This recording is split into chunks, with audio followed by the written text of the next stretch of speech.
Sarah, welcome to the show. How are Hello. I'm good. How are you? you? Good, good. Why don't you introduce yourself for the people who don't know who you are, what you do? Sure. So I'm Sarah Zocolo. I'm an assistant vice president and branch manager at Security Title Agency. My branch, we're in Chandler, Arizona, right by the Chandler Fashion Mall. I have been in real estate for almost 12 years, but I've been in escrow and title world for about six. I was actually a real estate agent and then a associate broker before I got into escrow, and I kind of found my home here. And yeah, I love being able to be the referee and being able to help not just referee the agents and lenders, but also help guide the buyers and sellers towards closing because we do this every day, but they don't. So that's always the fun part of it is helping get everyone to the finish line. Yes. And I'm sure the audience look at you like she looked like 12. Maybe she's Thank doing you. No, but maybe. I've just been doing it from the get-go, kind of. So I Yeah. grew up in it. All my family and everyone was in real estate growing up. So it just was a natural transition for me too.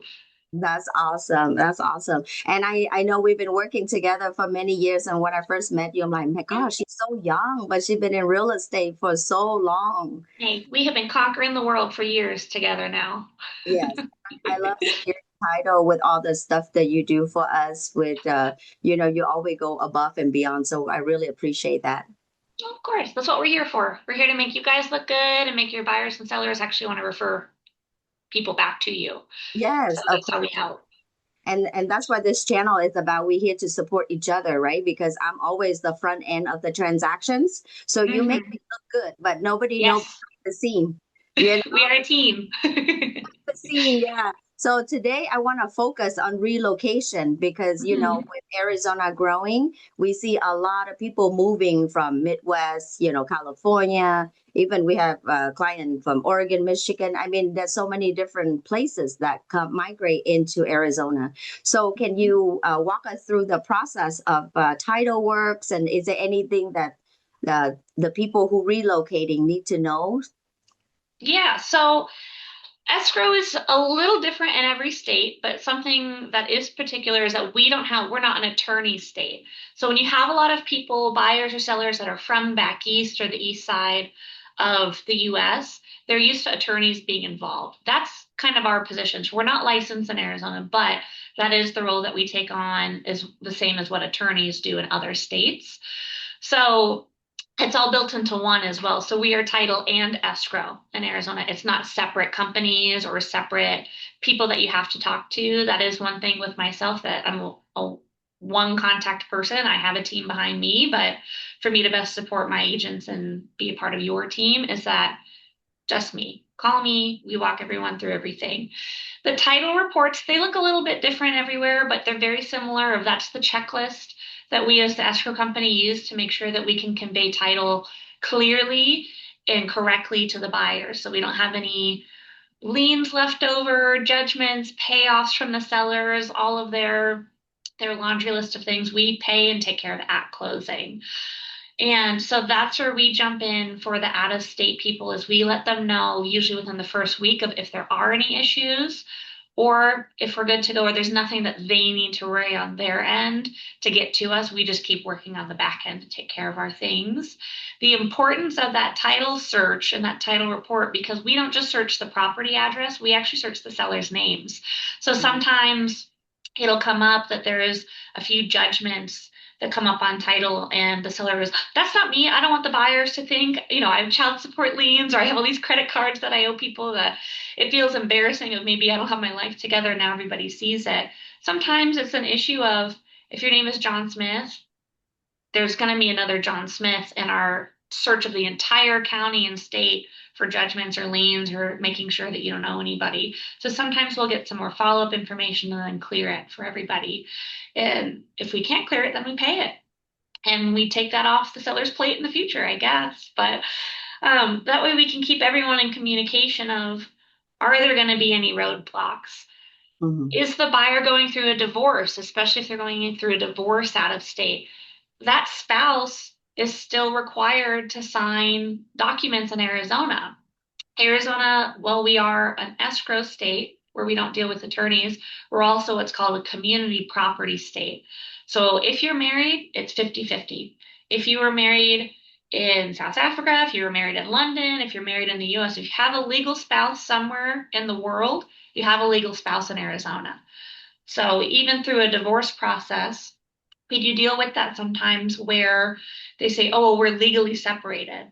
Well, you're not legally divorced. They are still your spouse. So sometimes when we do the title search and we find that information out, that's when we can communicate and again help be that referee to get everything done on time for closing, to track down a spouse, be that therapist to whoever we need to be with, or be that help with an attorney's office to pay a judgment lien off, to get the seller in front of them to negotiate for payments and things like that, or we just cover it at closing. We really are the not just the investigators, I guess you could say, but truly the referees of putting up the yellow cards or putting up the green cards of we're good to go on this, we're not good on this. There's problems with the HOA because we handle that as well. So just continually keeping everyone in the loop and also making sure that everyone's moving forward and knowing what's going on is the Hmm. big thing. That it's not an issue with the seller. I'm only going to talk to the seller over here about it. Everyone's going to know the whole way through. Just because, especially when you're out of state and relocating, you're not here. Hmm. You couldn't just walk into my office and with a printout of the report and say, can we walk through this? So in open communication and in the escrow company moving forward and communicating with the agents, back to the buyers and sellers or communicating with them all together, it really helps take away that stress when people are out of state or sometimes out of the country is what we deal with a lot as well. Hmm. Yeah. So, like in every family gonna have a different situations, all right? And then Mhm. this is where we dig Mhm. into the paperwork and then we find out. But like, what if, there's a transitions where they had to sell the homes and then they want to Mhm. buy a home in a contingency and close all at once. And the property is want to be on the same title, out state. Mhm. Is there any process in that delay the transactions or anything challenging that you can share? Yeah, so I mean, the main thing and kind of what my mantra is if I'm not told, I don't know. So open communication at all times. And even if it's day one, we're calling the buyer to talk about earnest money. We do call and ask when we talk to them and do our opening conversation. It's, are you selling a home? Are you going to be paying for this home with that home?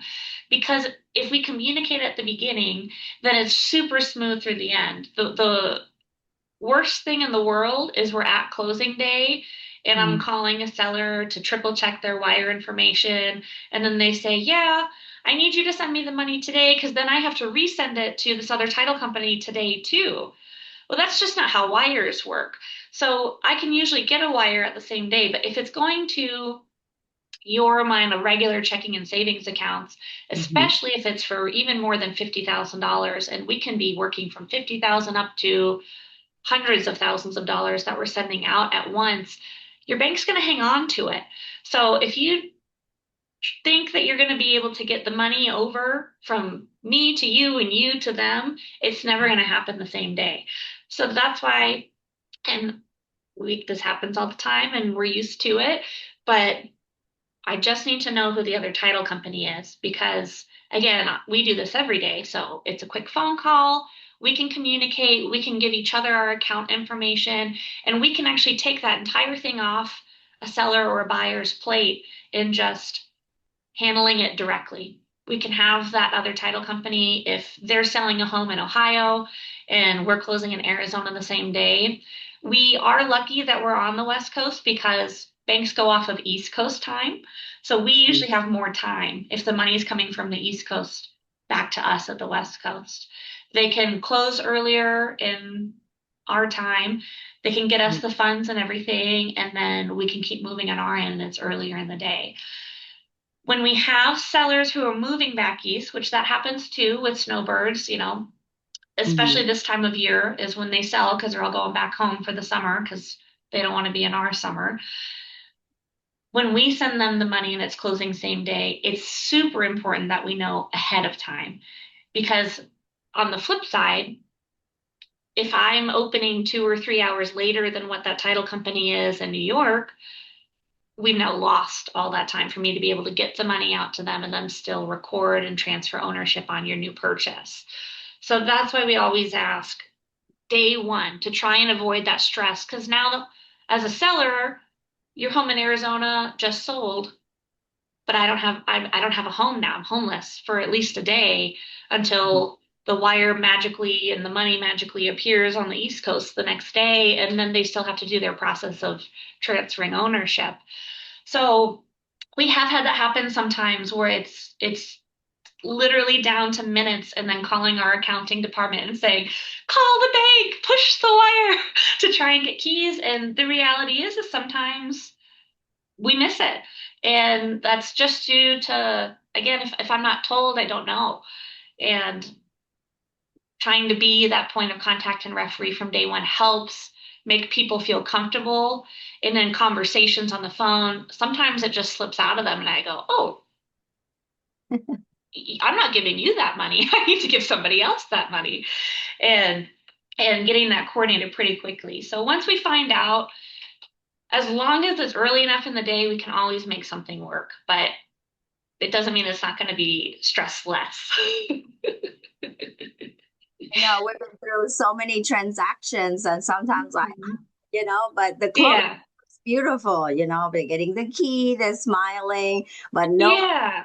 behind the scene. So that's why, I always like to get to know my clients, and we have the Mhm. consultations, whether the seller consultations or the buyer consultations. That's where we really get personal into like, Exactly. yeah, what's going on, what's happening, what's you planning? Because Mhm. it's not like we want to know their life story and their personal, but it just is help when the crucial timeline come in place. Exactly, exactly. And that's usually when we talk to people, money is always kind of a stigma in conversations. And it's always something where people are embarrassed to talk about it or they don't want you to know their business. But as an escrow company, I work as a neutral third party in the transaction. So that's what I always joke. I'm like, I have my own roof and home over my head. I don't care what your situation is. My goal is to get it done correctly for you, is to get your money where it needs to be. If your money needs to be in your next house, then we need to get it there. Whatever your new loan is, whatever your closing cost is, whatever you can afford. So you didn't get as much money out of your sale as you thought, or you got more money and you don't want people to know. We're very confidential. We work as the neutral third party to get everything done correctly and quickly for Yeah. you. So everything works as soon as possible for Yes. clients and customers.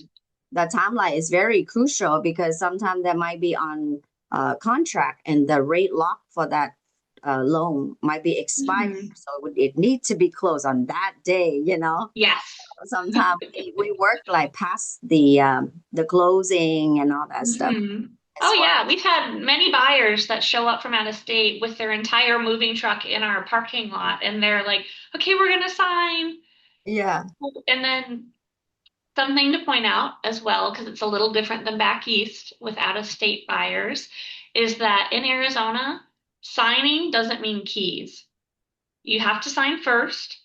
We have to have all the money in, and then we transfer title first before keys are passed. And keys are also passed between the agent and the buyers. They're not actually at the title company because we get that question a lot. We don't, as a neutral third party, we don't hold keys. It's I so can barely find my keys half the time. It's so different from state to state, even the little Mhm. detail. And that's why the consultations is so important. We laid out Exactly. everything so the expectations is there, and then we just follow the guideline as we go. Yeah. Hmm. But what about like foreigner, like Canadian, or even sometimes I have like Vietnamese buyer, like foreigner, Hmm. handle those foreign transactions? So foreign transactions, it's a little more specific. There's a little extra to it. To discuss foreign sellers, if they're truly foreign, they don't work in the US, they don't have a US tax ID number or social security number, they don't pay annual taxes or anything, then they really are considered a foreign seller.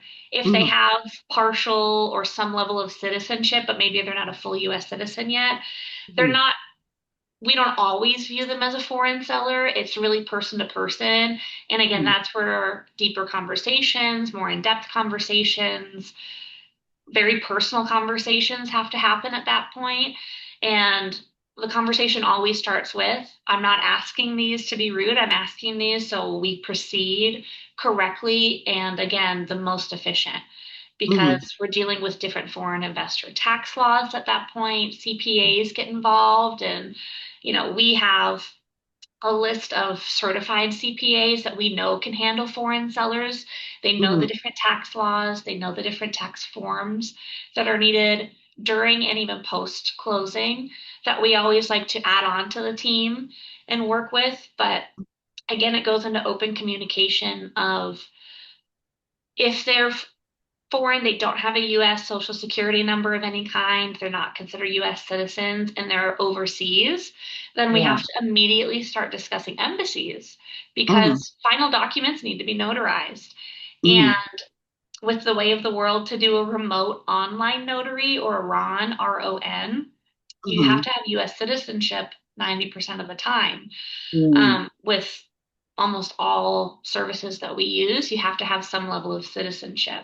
So if we have someone in Vietnam or overseas anywhere and they don't have a level of citizenship, then there's more research into what's called the Hague Convention, depending on what country they're in, because sometimes there's workarounds, but usually it ends up at making an appointment at a local embassy or consulate office to get the Mm-hmm. documents notarized. And that usually takes a few weeks from Mm-hmm. when they can get an appointment to when the appointment actually happens, and then getting the originals DHL delivered back to us. Mm-hmm. For buyers, it's a little more particular.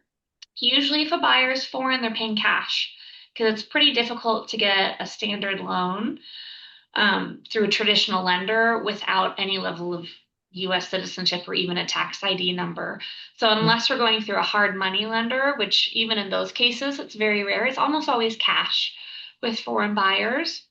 And that Mm-hmm. becomes the conversation of, again, Arizona is a community property state. And in that, there are documents that need to be notarized to be able to transfer title correctly at closing. So again, what level of citizenship do we have? If they're purchasing in an entity like a trust or an LLC or corporation, then that actually takes away the notary aspect and everything can just be DocuSign and it is the easiest thing in the world. We do a couple extra steps to re-verify their identity. Our company, we're under a Fidelity umbrella, so we actually partner with Clear, like you have at Mm-hmm. the airport, to re-verify everyone's identities, not only for our protection, but for the agent's protection as well, just to make sure we're absolutely working with the correct person and preventing any kind of deed fraud, potential title fraud, or any issues like that. I always want to trust who I'm talking to, but in the decade plus I've done this job, you can probably attest that as much as we want to trust everyone as humans, when it comes pen to paper, we're dealing with the largest transaction of people's lives. So we Mm-hmm. want to quadruple check that we're dealing with the right person. Yes, of course. Yeah. When money is involved, that's when a lot of risks Mhm. also come. And especially there's a lot of scam arrive. Yeah. Mm-hmm. And honestly, we've caught a lot of scams. The biggest thing that we deal with that, again, Arizona, like you said at the beginning, is a snowbird state. It's Mm-hmm. also a second home for people. So people don't live full time in homes. We deal with a lot of vacant properties Mm-hmm. where the home is vacant. We have a lot of vacant land still, even though we've been built up a ton.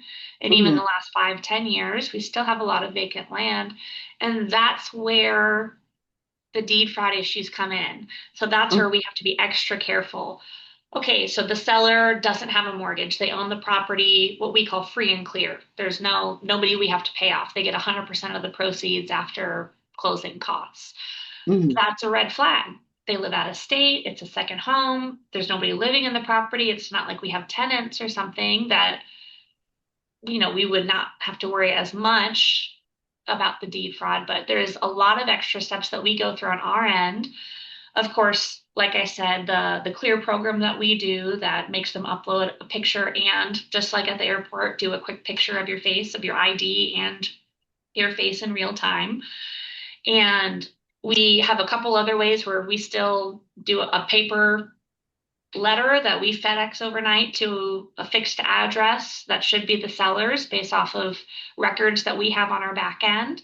And Mhm. that's how we still verify that the seller we have. And sometimes the sellers call and they're like, of course I'm selling the home. Why would I be going through all this? And once you have the conversation of like, well, it might not be you. Um, Mhm. I know the kind of joke sometimes is with the county in Maricopa County, it costs $30 to record something. As long Mhm. as you have a check for $30 written out to the county recording office and you have a property address or a parcel number somewhere on a piece of paper, you can really record anything. I know that the county is working on changing that, and there are some law changes coming down or rule changes coming down the way for how the county handles that to help prevent deed fraud. But because Mhm. it's so rampant in Arizona, that I mean, I've had it before where we had to go. We found out this was a few years ago, there were four fraudulent deeds recorded on title.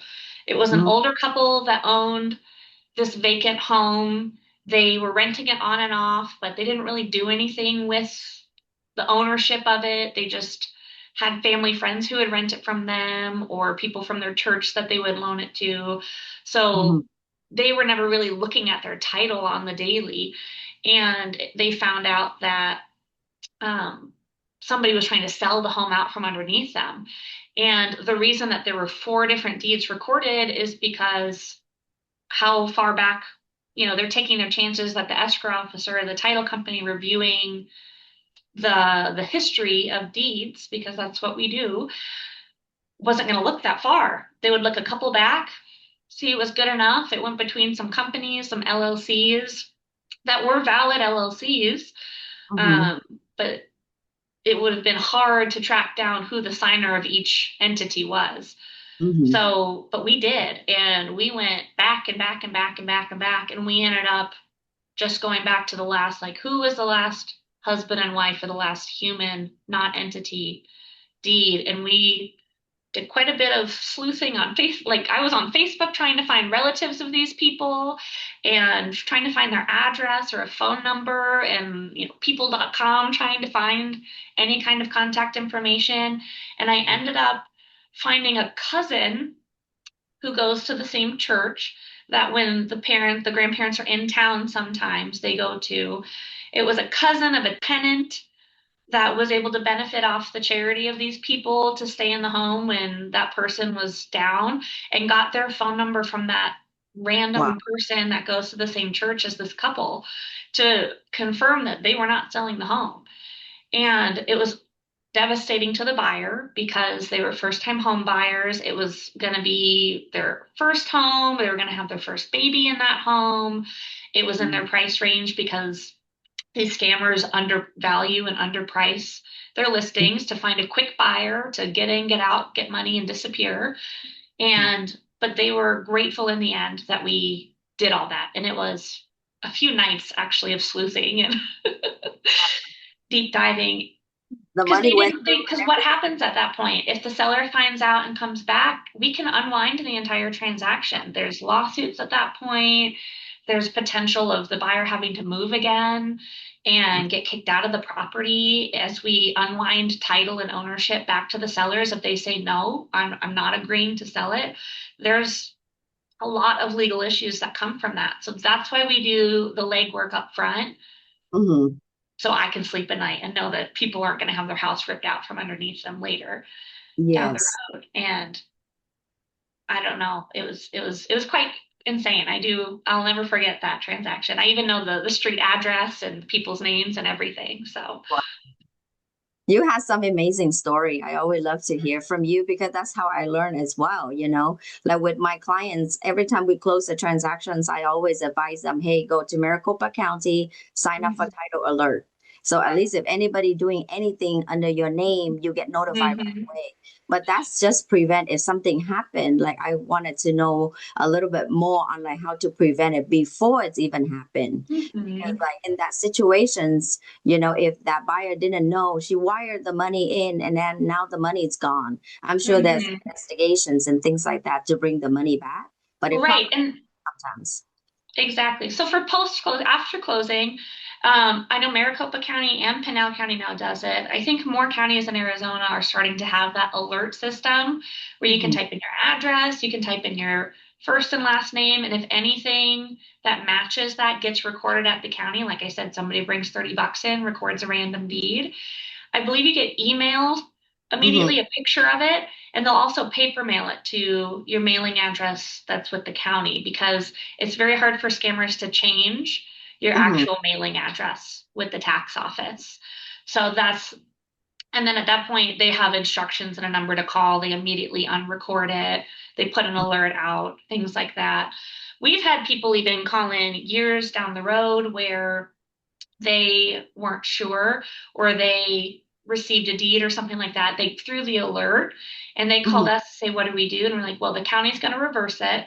But on our end, we can put out what's called a flag alert to, Mhm. I email our title underwriting department and they put an alert out on that property and that person's name on our back end as well. So if Mhm. somebody still tries to come in with a contract or pretending to be that person, it's an immediate red flag and they say, nope, there was fraud, you need to do more investigation before anyone agrees to close this transaction. And then it falls on the escrow officer to do a little bit more digging. And I believe my contact info is put in that alert, so they usually reach out directly to me. Prior, Yeah. say like for an example, what you said, we close, it got missed, something happened, they were too good at it, and it shows up 1, 2, 3, even like not just months, but years down the line of a seller, the rightful owner shows up and says, that was my house. You took Mhm. my house from me and I didn't get paid for it. What's issued at closing? And in Arizona, it's actually required as part of the AAR contract that realtors work with, is Mhm. that owner's title insurance. Mhm. It's required in Arizona. In some other states, which this could be different for people coming from out of state, it's optional. Here, Mhm. it's required. It is paid for by the seller at the seller's expense at closing.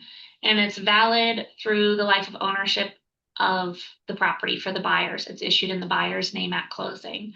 Mhm. So, say 3 months down the road, a person reaches out to us and says, hey, I own 123 Main Street. It looks like it closed. You guys handled the transaction 3 months ago. I did not sell this property.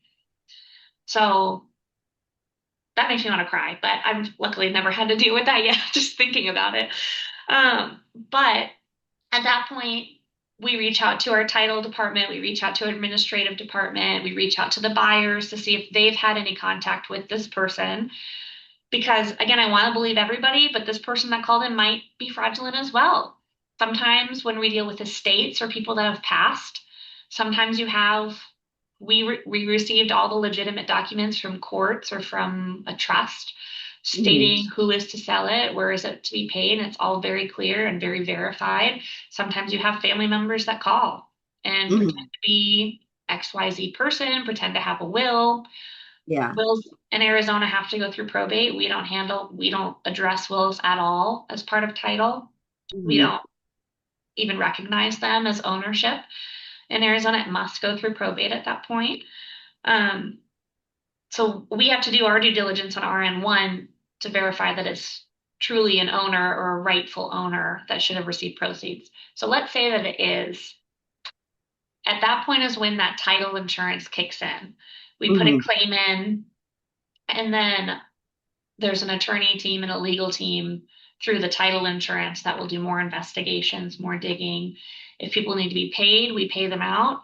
And then we try ourselves to go after the scammers to sue or get money back or do all the litigation on that end. Luckily, I don't have to be a part of that if, knock on wood, it were to ever happen to me. But that's usually the process where um, I can't speak for every single transaction or time when that happens, but normally money usually makes people okay. So the title insurance is who covers and cuts the loss on paying everyone out, which is why that's so important.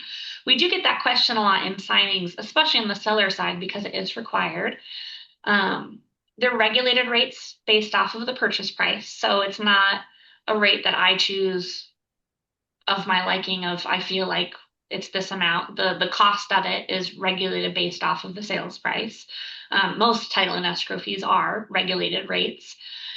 And they ask, it's usually a couple $1,000s sometimes, depending on the sales price. And they're like, well, that's taking up my proceeds. What's the point? And usually what I compare it to is, say, because if a seller's in person with me signing, at that point, I have verified enough and trust that they're a legitimate seller. We have caught fake sellers at signing, so that's a different story. But it seems silly, but what's a couple $1,000s at closing to know that God forbid something happens, and now you're looking at a $500,000 minimum lawsuit from the buyers. And instead of you taking that on, we take that on through the Hmm. life of the ownership of the buyer's home. As long as they, you know, don't do any drastic title transfers, because that's what we're ensuring is the person of record owns the property. So if they change ownership, then it could be an issue at that point that we could address at that time. But Hmm. it protects the sellers almost more than it protects the buyers. And I can't speak for the state of Arizona, but in my head that makes sense as to why it's written into our contract that Hmm. the seller pays for that title insurance. Yeah. And to me, it's worth its weight in gold that no one's going to come back. Like I said, sometimes it's 5 years down the road that I've heard of that a true owner comes back or that true owner passed away and now the beneficiaries or the successors of that person come to find out that that property got sold out from underneath their elderly parent prior to their passing, or even, unfortunately, sometimes at passing. This person Hmm. will pass, and sometimes we'll see deed fraud within days of finding out when that person passed away. And it's something I couldn't imagine having to go through. So that's why we work so hard to prevent it from happening Yeah. to people. So I think it's worth its weight in gold, and that's not because it's a fee that our company charges. It's not a fee that I get paid, just to be frank. So, but it's a protection. Yeah, no, it's good to have the protection, especially like, it's not only protecting the buyer, it's also protecting the seller as well. Exactly. Yeah. But Whilst it's issued in the buyer's name, it truly is more of a protection to the seller. mhm. Because if a fraudulent seller comes up, yes, it's going to affect the buyer too. But like I said, normally money can be transferred around to make everything okay for the buyer not to be able to have to move out. So it's truly a protection of the seller.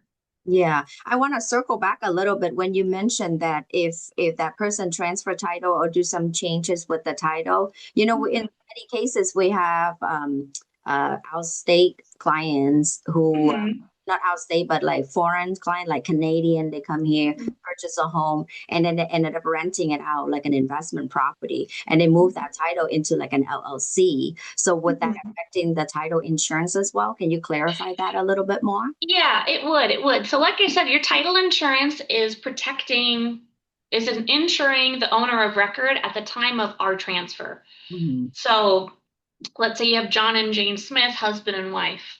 When they purchased it as a first-time home buyer, so it's a primary residence. That's what's called a homeowner's policy. So it's the highest coverage. It's the most security.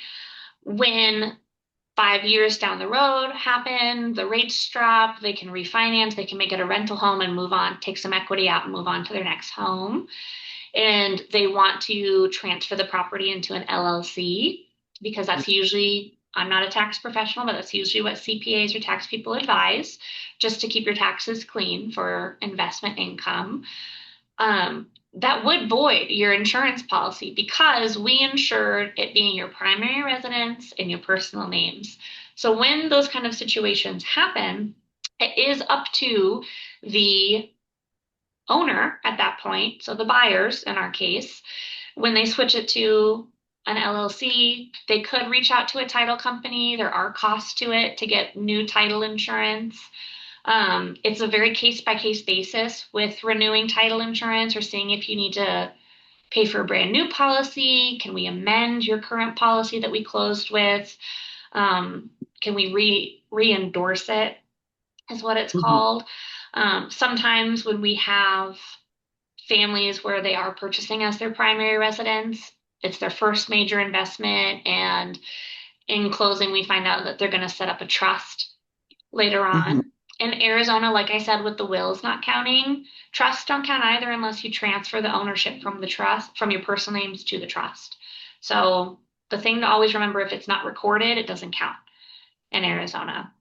So when they do that, or if they let us know, we can actually pre-endorse their policy to add a trust.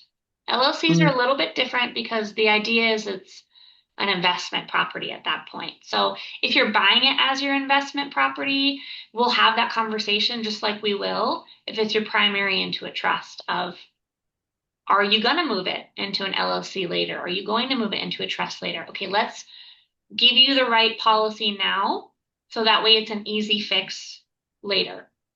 Hmm. Again, we are a business, but I'm not in the business of having to make people buy a brand new policy every 3 years when their life changes. So if we can do a cheaper or more cost-effective solution through that communication prior to closing and kind of the standard questions that myself and my team always ask to pull that Hmm. information out of the buyers and sellers, because sometimes, again, they don't do this every day, so they don't think to tell us until we ask. Yes. And I don't know unless I'm told. So we can always pre-plan, as it doesn't matter how busy myself or my team are, and asking those questions, it gives the best experience, and it helps save people money in the long run. Yes. Obviously, 6 years down the road, suddenly they decide to make these changes. They're not going to have told me that prior to closing. So we'll have a separate conversation at that point. But there's always a fix to things, you know. Hmm. My mantra to my team is, as long as we have all of our funds in still, everything is fixable. Everything's figure outable.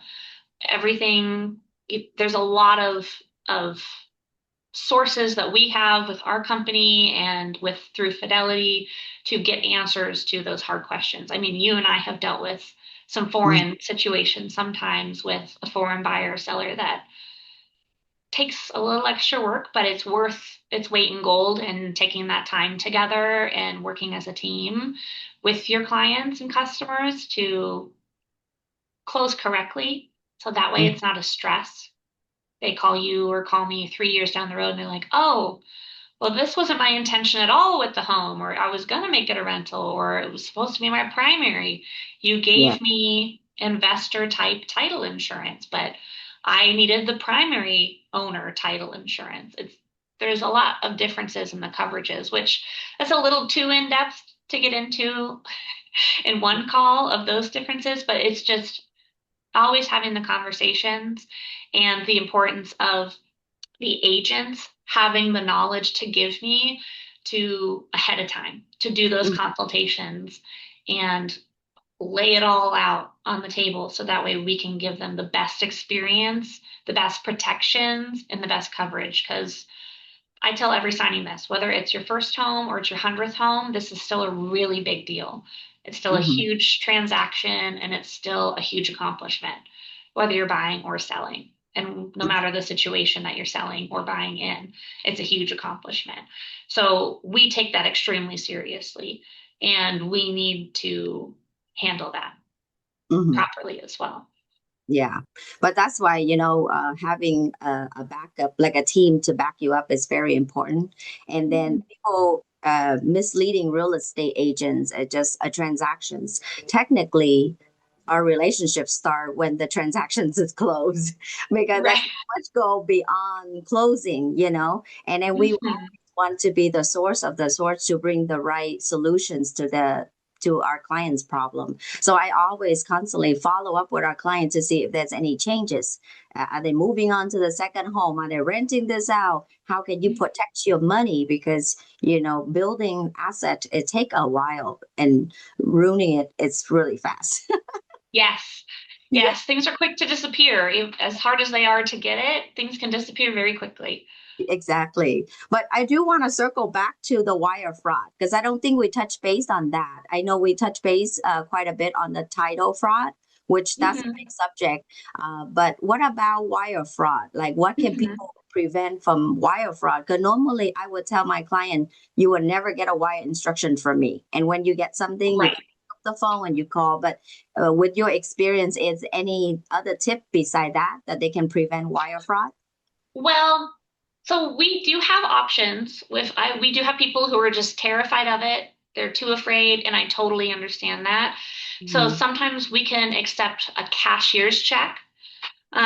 With good fund laws in Arizona, we do have to receive those prior to the closing date. So sometimes that takes a little bit of pre-planning to get the cashier's check in before the closing date to just circumvent the wire completely for a buyer. Mm-hmm. Otherwise, the biggest thing is we press them from the very first phone call to buyers and sellers. Call, call, call. If I'm not on the phone with you, emailing you the instructions or faxing or securely sending our wire instructions whilst I'm still on the phone with you, it's not from me. You should Mm-hmm. never receive it from your lender, should never receive it from your agent. The only person that's getting money to or from is escrow. That's the Mm-hmm.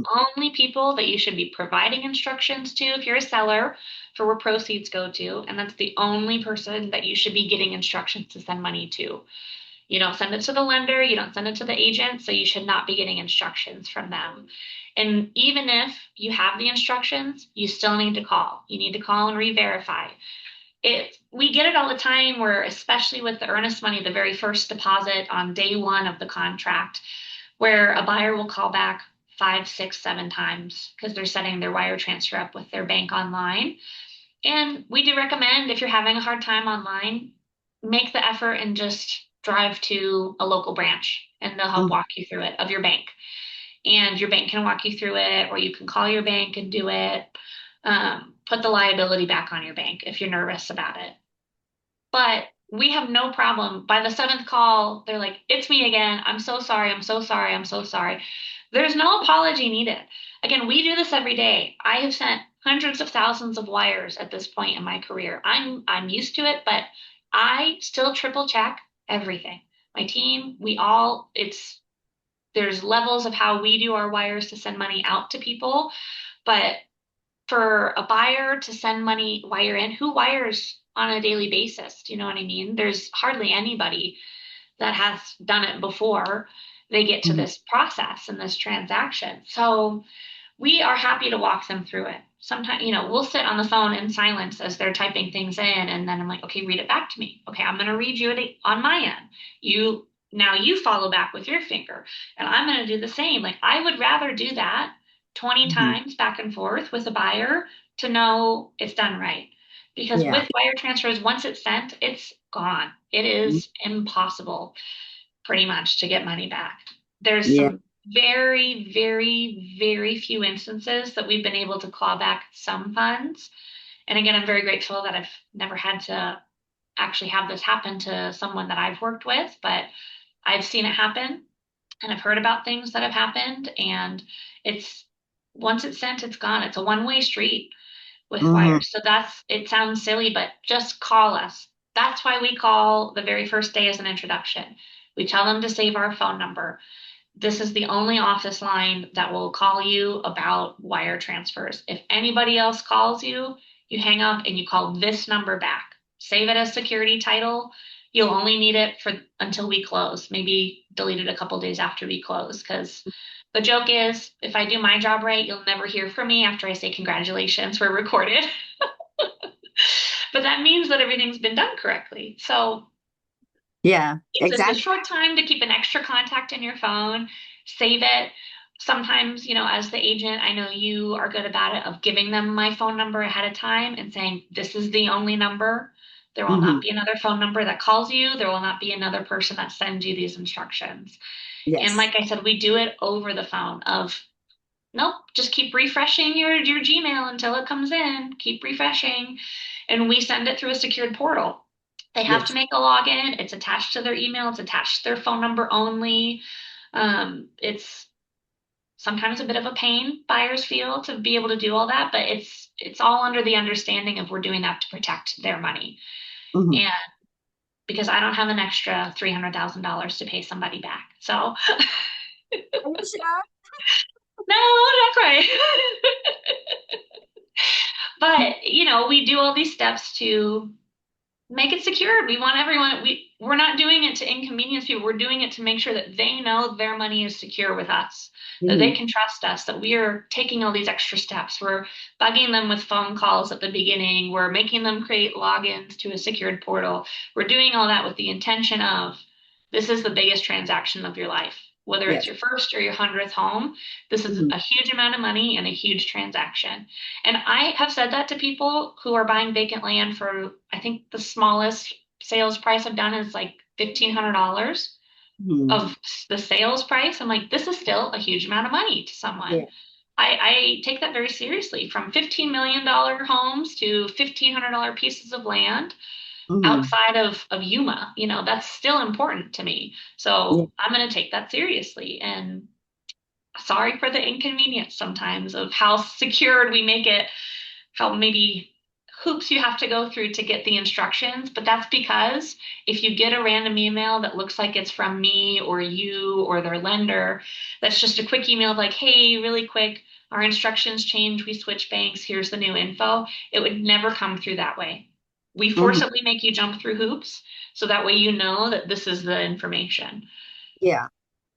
But I would rather we take a little bit extra time and make sure it's done right. And Mm-hmm. imagine the majority of my clients don't speak the language, so they're even Mm-hmm. more terrified. So Exactly. a client with speaking language buying the house the first time, or even they don't speak English, I mean, we treat them all the same. It's the same process. But that's why on the closing week is the crucial week where I told my team, I'm not going to do anything. I'm just going to focus on this because sometimes I have to help them go to the bank. And, I have to Mm-hmm. be with them, not like communicating, I mean, doing things for them, but like help them That communicate. security. Yeah, the security, because they already trust me and guide them to the finish line. Exactly. Yeah. And you do a great job with that. You are Thank really great, I will say, at taking care and walking your agents through the process so that way they're confident. By the time they get to the signing appointment where you guys come into my office and we sign everything, you. they're nothing but excited. There's Yes. no, sometimes people come in and they look like they want to throw up. And by the end of it, my goal is that they have a list. Sometimes I have to go grab an extra piece of paper and be like, okay, write this down, write this down. These are the important dates. This is what you need to do next. But you're very good at your clients, they already know all the next steps because you have already told them twice what it is. Because that's where the consultations come in, that we set out all the expectations. And then by the time we get to you closing, we're just all celebrating and have fun. Mhm. Yeah. The fun stuff. Yep. And So, we'll keep all the stress behind the scenes and they yes. just get to see the balloons and the celebration. Hey, that's why I have happy hour with Sarah, with Alex all the time, because I needed that after closing. Mhm. So good information, Sarah. I want to keep you forever, but I know you got. Well, you're mine forever. So, So, how can we support you, and how can we connect with you? yeah. So, I mean, I am on Facebook and on Instagram. It's just my first name and last name. So it's Sarah Zocolo, but it's spelled Zocolo. So it's Zocolo. Um, I'm not a big poster, but I am an avid liker and follower and supporter of everything. My office, like I said, I'm in Chandler, Arizona, but we can handle any transaction as long as it's in Arizona, we can handle it. We work all counties, all types of transactions. I do residential and commercial transactions. We do vacant land, whatever's needed, we're here to help because I would never want to make someone feel like they're not important enough to be able to work with me or make someone feel like their transaction or their escrow is too small. Hmm. My phone number, I'll give you our office line. I'm happy to share it. It's 480-722-1669. If I'm not free, my amazing team, they'll always answer. And if they're not free or they don't know the answer, they're actually very, very good. And I'm proud of them of saying, I don't know. And Sarah will call you back. And if I don't know, because I am the first, this to say, let me find the answer because again, I have the support in the company that I work at. We are kind of independent branches, but we have such a great support system behind us with security title and with fidelity backing us that I can always find the answer and Hmm. find a solution or not a workaround, but we can always figure out how to make everything work.